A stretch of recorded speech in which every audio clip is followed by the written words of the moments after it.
There's ever going to be a perfect time to release this report, but my position consistently was that after having conducted this report, it was important to go ahead and release it. One of the things that sets us apart from other countries is when we make mistakes, we admit them. And I think that, as I said in my written statement, there are a lot of folks who work very hard after 9/11 to keep us safe during a very hazardous situation, a time when people were unsure of what was taking place. But what was also true is that we took some steps that were contrary to who we are, contrary to our values. Some of the tactics that were written about in the Senate Intelligence Report were brutal. And as I've said before, it constituted torture in my mind. And that's not who we are.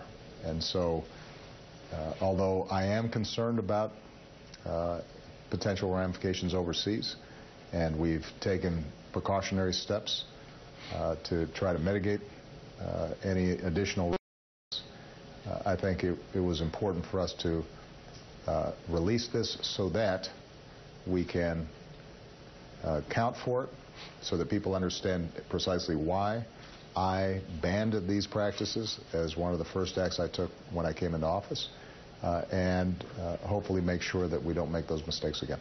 Former President Bush called the CIA interrogators patriots. His former vice president said they should be decorated and not criticized. How do you see how would you describe these men and women? Well, look, there are different individuals in the Senate report engaging in different kinds of activities. I think overall, the men and women at the CIA do a really tough job, and they do it really well. And that was true then, and it's true today.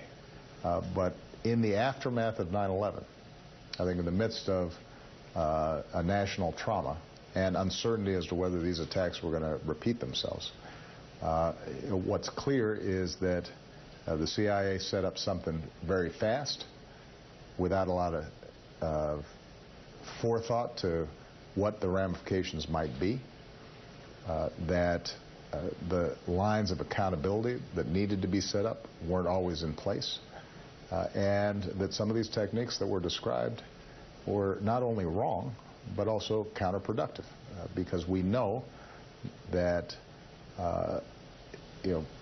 oftentimes when somebody is being subjected to these kinds of techniques, that they're willing to say anything in order to alleviate the pain and the stress that they're feeling.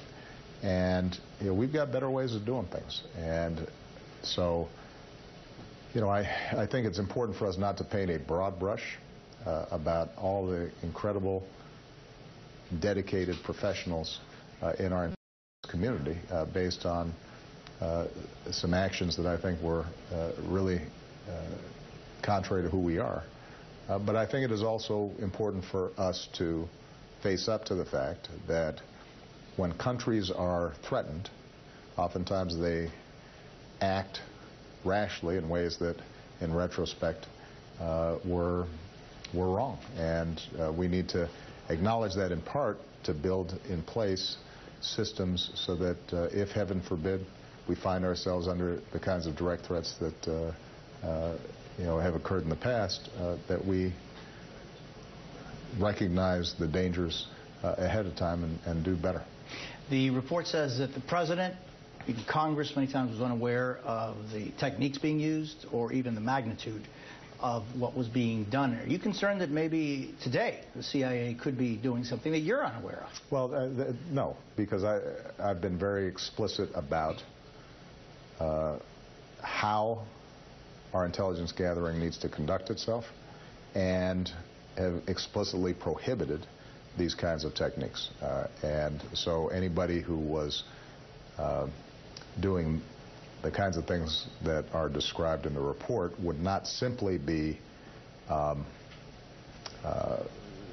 keeping something from me. They would be directly violating the orders that I've issued as President and Commander-in-Chief. So if you were President, Commander-in-Chief at 9/11, you see no scenario where you would have agreed to accept some of the things that are outlined in the report? You know, I'm not going to engage in those hypotheticals. What I've said in the past and what I will repeat is that nobody can fully understand what it was like to be responsible for the safety and security of the American people in the aftermath of the worst on our national soil.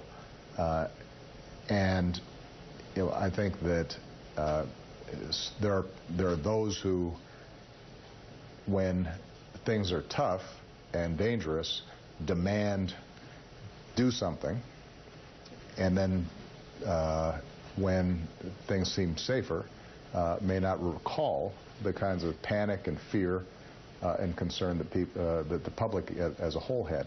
But that does not excuse all of us from recognizing our responsibilities to look squarely at what happened and to make sure that it doesn't happen again. And you know, not only did I order that we don't engage in these practices in the future, I also am pretty diligent about trying to make sure that you know, we've created the kinds of accountability systems inside our intelligence agencies that allows me to keep track, and my national security advisor to keep track of what we're doing.